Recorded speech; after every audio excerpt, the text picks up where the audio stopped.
Hello friends, कैसे हो आप सब। आई होप आप सब बहुत अच्छे होंगे। बहुत अच्छे से आपकी पढ़ाई चल रही होगी। बहुत ज़्यादा समय नहीं बचा है यूपीटीईटी का, इसलिए जल्दी जल्दी से सीडीपी का मैं सिलेबस जो है जितना भी वो पूरा कराने की कोशिश कर रही हूँ। होप है कि टीईटी से पहले ही जो है आपका सिलेबस सीडीपी का पूरा हो जाएगा। तो आज हम पढ़ेंगे बालक में संवेगात्मक विकास, इमोशनल डेवलपमेंट इन चाइल्ड। संवेग, इमोशन इसका मीनिंग होता है अंदर से गति। ई मतलब अंदर से, इमोशन मतलब गति। अंदर से गति क्या होती है, वो इमोशंस होते हैं। तो अंदर से गति प्रदान करने को संवेग कहते हैं। आंतरिक भावों को बाहर की ओर गति देना संवेग कहलाता है। संवेग का तात्पर्य वेग के साथ कार्य करने से है। संवेग एक भावात्मक मानसिक क्रिया है जो चेतन अनुभूति और शारीरिक परिवर्तन के रूप में दिखाई देता है। संवेग की कुछ परिभाषाएं जो विभिन्न वैज्ञानिकों ने दी हैं। वुडवर्थ के अनुसार संवेग व्यक्ति की गति में अथवा आवेग में आने की स्थिति है। दूसरी इन्हीं की है, संवेग व्यक्ति की उत्तेजित दशा है। रॉस के अनुसार संवेग चेतना की वह अवस्था है जिसमें रागात्मक मतलब फीलिंग एलिमेंट्स की प्रधानता होती है। वैलेंटाइन महोदय के अनुसार जब रागात्मक प्रवृत्ति का वेग बढ़ जाता है तभी संवेग की उत्पत्ति होती है। आगे हम देखेंगे संवेग के प्रकार। संवेग कितने प्रकार के होते हैं हम देखेंगे कि कितने माध्यमों से कैसे संवेगों का जो है होता है। तो पहला प्रकार है सुखद और दूसरा प्रकार है दुखद। सुखद में आता है सुख, संतोष, कृति भाव, आमोद, प्रेम, दया, हर्ष, प्रशंसा और आश्चर्य। दुख में आता है घृणा, क्रोध, ईर्ष्या, शोक। ये इस तरीके के संवेग होते हैं हमारे अंदर। संवेग की विशेषताएं होती हैं कि संवेग सभी प्राणियों में भिन्न भिन्न प्रकार के पाए जाते हैं। संवेग जैसे नहीं कोई बहुत ज़्यादा गुस्सैल टाइप का होता है, कोई दयालु होता है, कोई। तो दूसरा है शारीरिक परिवर्तन। शारीरिक परिवर्तन में है पहला आंतरिक परिवर्तन, जैसे सांसें जल्दी जल्दी लेना, बीपी बढ़ जाना, हार्ट बीट बढ़ जाना, पाचन क्रिया प्रभावित होना।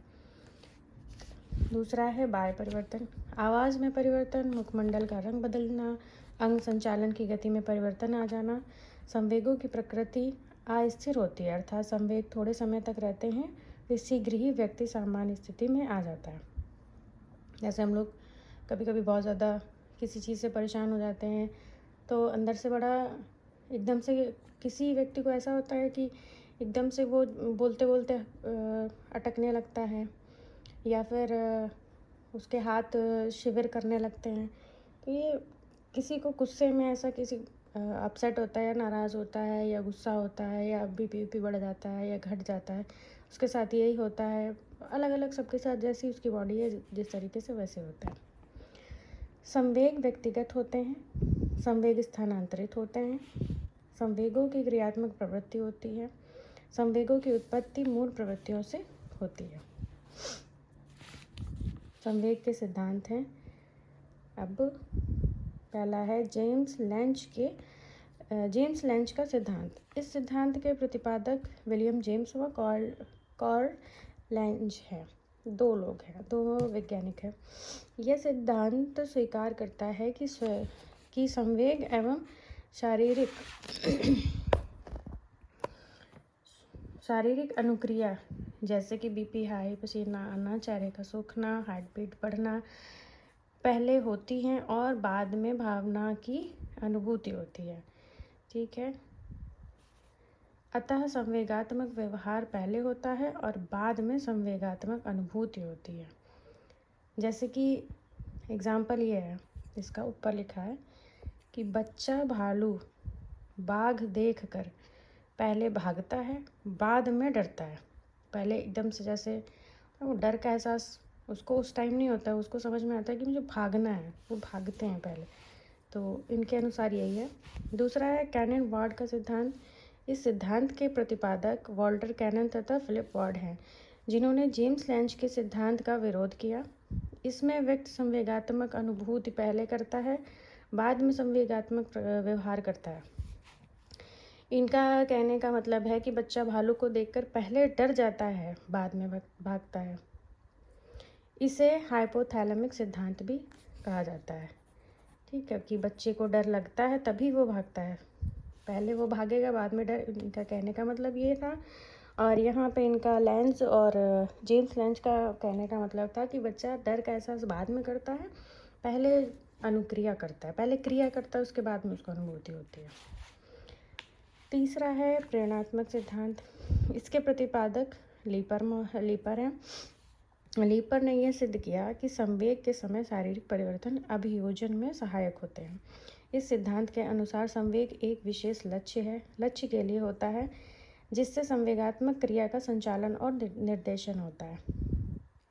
चौथा है सक्रियकरण का सिद्धांत। यह एक नवीनतम सिद्धांत है जो उपरोक्त सभी सिद्धांतों के महत्वपूर्ण पक्षों को स्वीकार करता है। जेम्स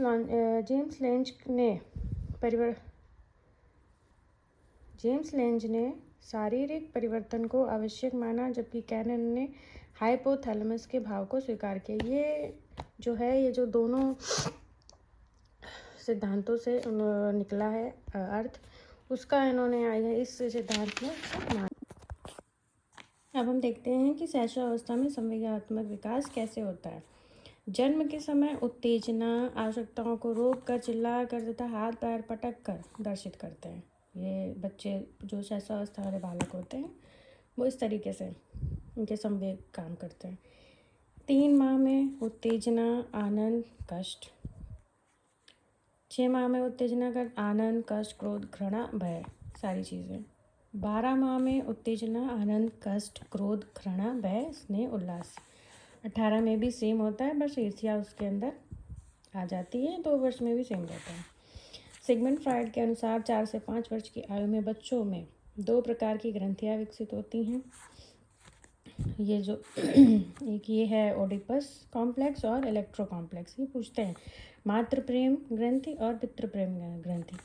इसके बारे में आप लोगों ने शायद पहले सुना भी होगा, पूछते भी हैं कि ऑडिपस में होता है, ऑडिपस कॉम्प्लेक्स में होता है कि लड़के जो होते हैं माँ से प्रेम उनको ज़्यादा होता है, और इलेक्ट्रो कॉम्प्लेक्स में होता है कि लड़कियाँ पिता से ज़्यादा कनेक्टेड होती हैं।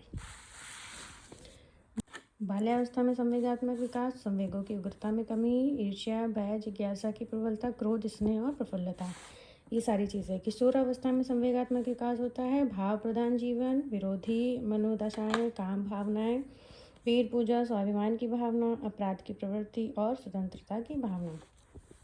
किशोरावस्था में बच्चों का ये संवेगात्मक विकास की विशेषताएं होती हैं। संवेगात्मक विकास को प्रभावित करने वाले कारक होते हैं वंशानुक्रम, स्वास्थ्य, थकान, मानसिक योग्यता, परिवार का वातावरण, विद्यालय। ये सारी चीज़ें भी संवेगात्मक विकास, जैसे संवेग जो होते हैं बच्चे के कभी कभी अच्छी तरफ भी जाते हैं, गलत की तरफ भी जाते हैं। जैसे मोटिवेट संवेग, किसी को क्रोध आता है, कुछ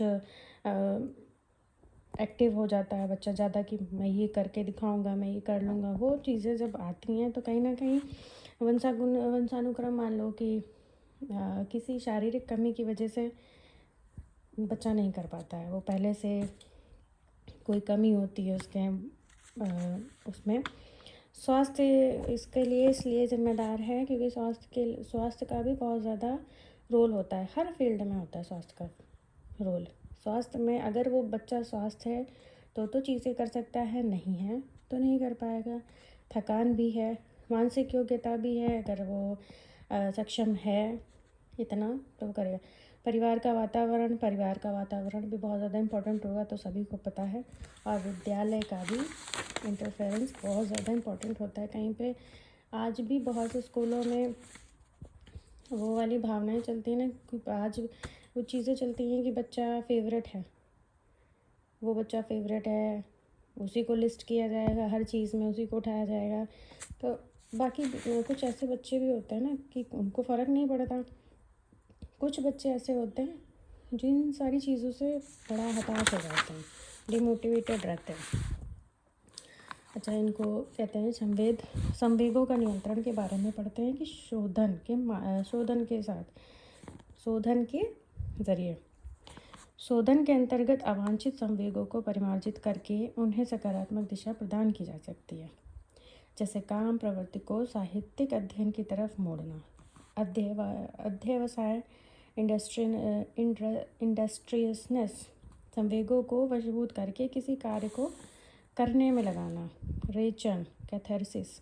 रेचन का तात्पर्य संवेगों को आने से रोका न जाए, वरन संवेगों को अभिव्यक्ति करने के पर्याप्त अवसर प्रदान किए जाएं, जो सामाजिक रूप से मान्य हो। आगे कुछ क्वेश्चंस हैं संवेग से रिलेटेड, जो ये भी देख लीजिए। संवेग का कौन सा सिद्धांत इस विचार को मानता है कि संवेगात्मक अनुभव संवेगात्मक व्यवहार पर आधारित है? अभी पढ़ाया था जेम्स लेंगे का सिद्धांत। क्रोध व भय प्रकार है संवेग का। बच्चों में संवेगात्मक समायोजन प्रभावी होता है। इसका आंसर होता है व्यक्तित्व निर्माण में भी, कक्षा शिक्षण में भी, अनुशासन में भी। निम्नलिखित में से कौन सा संवेग का तत्व नहीं है? व्यवहारात्मक, दैहिक, संज्ञानात्मक, संवेदी नहीं है, बाकी होते हैं। संवेदी तो अंग में होता है शायद। संवेग की उत्पत्ति होती है मूल प्रवृत्ति पे। मूल प्रवृत्ति आप लोग देखिए, मूल प्रवृत्ति के बारे में नेक्स्ट वीडियो में मैं बताऊंगी कितने प्रकार की होती है। ये देख लीजिए आप, बहुत अच्छी से सारी चीज़ें हैं, इसके बारे में नेक्स्ट वीडियो में पढ़ेंगे। अगर आपको वीडियो अच्छी लगी हो तो प्लीज़ लाइक, शेयर, कमेंट करिएगा, सब्सक्राइब करिएगा, ज़्यादा से ज़्यादा लोगों में शेयर करिए ताकि हेल्पफुल रहे लोगों के लिए। और कोई अलग चैप्टर या टॉपिक या सब्जेक्ट चाहते हैं आप तो उसके बारे में भी आप कमेंट करके बता सकते हो, तो मैं उसके लिए भी ट्राई करूँगी। तब तक के लिए आप लोग पढ़ते रहिए, मस्त रहिए, खुश रहिए। राधे राधे सभी को।